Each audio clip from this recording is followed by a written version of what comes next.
Ngibingelela phezu kwamukela imbukelo emakhaya kwintokozo enkulu la kwesimanzonzo sikulethela khona iy'ndaba zamaskandi ihamba phambili ney'fika ngesikhathi futhi-ke. Ngaphandle kokupholisa amaseko ake ngihlale kuzo iy'ndaba engikuphathele zona ezokuqala ezokuthi bafuna ukunyulwa kuma-awadi. Igcwane elisha Mthandeni Manqele seliphumile obala lasho ukuthi lifuna ukuthi igama lalo lisulwe kwilisti yama-awadi abizwa ngokuthi KZN Entertainment Award. Lama-awadi asungulwe ubhuti uShabalala uchazile ukuthi ubone kukhona isidingo ukuthi asungule lama-awadi la njengoba sinamaciko amaningi la e-KZN wasethi kumele futhi ukuthi ahlonishwe. Kodwa noma kunjalo-ke igcwane elisha likhalile lathi igama lalo lifuna ukuthi lisulwe kule listi le. Lathi selikhathele nokuthi kudlalwe ngamagama alo kanje vele lingatshena libone selikhona kuma-listi ama-awadi. Wasethi akutshene lo muntu lowo-ke ofake igama lalo kulamanyala la ebizwa lama-awadi. Wathi abamtshene ukuthi akalesule leli gama. Kuzokhululeka ukuthi igcwane elisha aliqali ukuthi ligxeke ama-awadi njengoba singabala khona amasama, amatshotsho, laze lasho ukuthi alingaphinde liqoke kulama-awadi njengoba lisola abaphathi bawo ama-awadi ukuthi bacheme nembangi yalo ukhuzane. Kusenjalo-ke ifeza emnyama nayo isiphumile obala yasho ukuthi nayo ifuna ukusula lama-awadi la.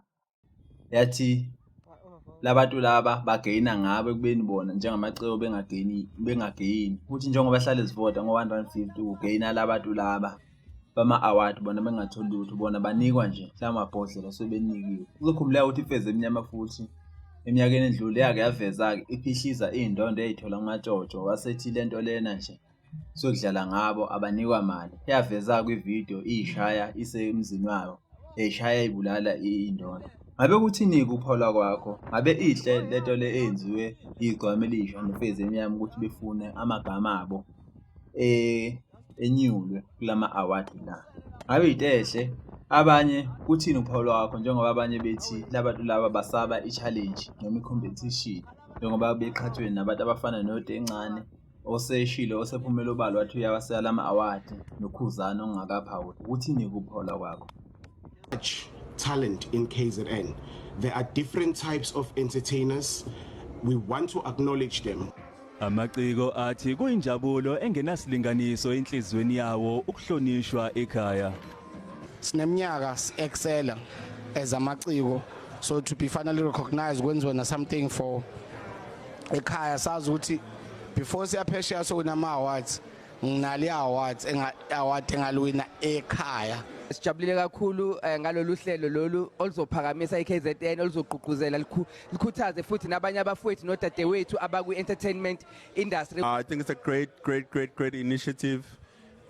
Most of us KZN artists, I mean, we moved from KZN back in the day because there was no infrastructure for entertainment. Ama-awards lawa silindele ukuthi enzokukhulu njengoba esho ethi KZN Entertainment Awards ukuthi ithalente lala ekhaya liqale livezwe la ekhaya.